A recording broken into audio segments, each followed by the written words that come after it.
I find actually it's much harder when there's so many people, there's so much busyness, and there's a lot more, I like the cleanness of sort of less people. But it's sort of, I guess your mood really, but it's just such an interesting exercise to look at the same space and even come in the middle of the afternoon and, just see how the light is. And it can create interesting harsh shadows if you want to work with that, but I prefer this soft light at sunrise and sunset.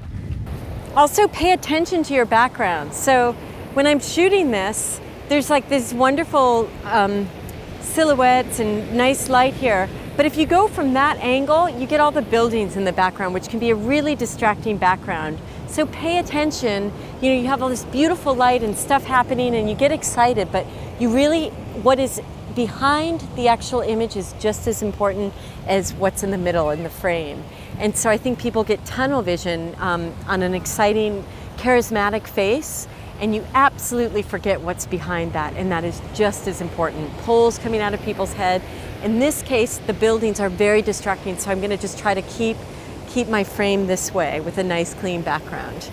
I think like with these surfers, I knew I wanted to get close to them when they're coming out of the water, and I didn't actually see it until I asked him to stop, and he turned around and there was this beautiful reflection backlit. And it's again that same philosophy that you just have to kind of do a 360 around whatever it is that you're photographing, because it has you go in with one perspective, what you think the shot you're making, and then sometimes you get so obsessed with that one shot, and if you turn around and look at it from another angle, it's even more beautiful.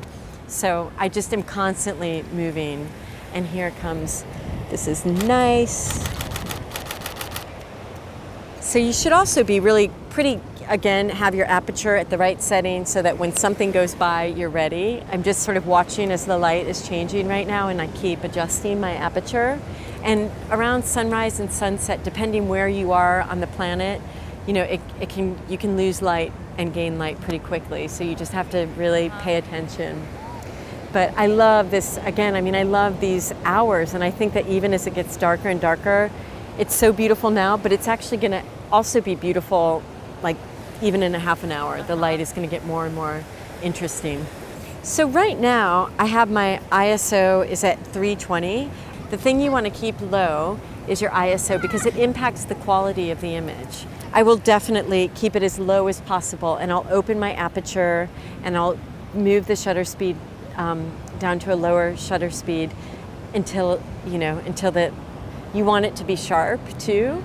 Only then, when I've exhausted those other two possibilities, will I start increasing the ISO, because it really does make a better quality image.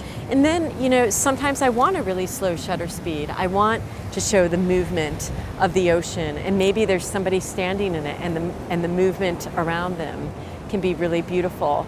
But other times, I want to stop the action. Somebody might be running by, and I want to capture that moment without any blur. So I'm really paying attention to the shutter speed and what I'm trying to do. So something else I love is just the lines in the water. And so I'll sometimes go up close to people first and let them know that I'm shooting them. And then I just let them become a part of the landscape and let them kind of fall into that. But then they're okay with me photographing them, and it can be much more of a scene setter landscape shot. When I'm doing storytelling, I like to combine these very sweet images with stuff that's a little grittier too. And that's also why I like to come back multiple times, because your mood, like how you're feeling, absolutely impacts what your images are like.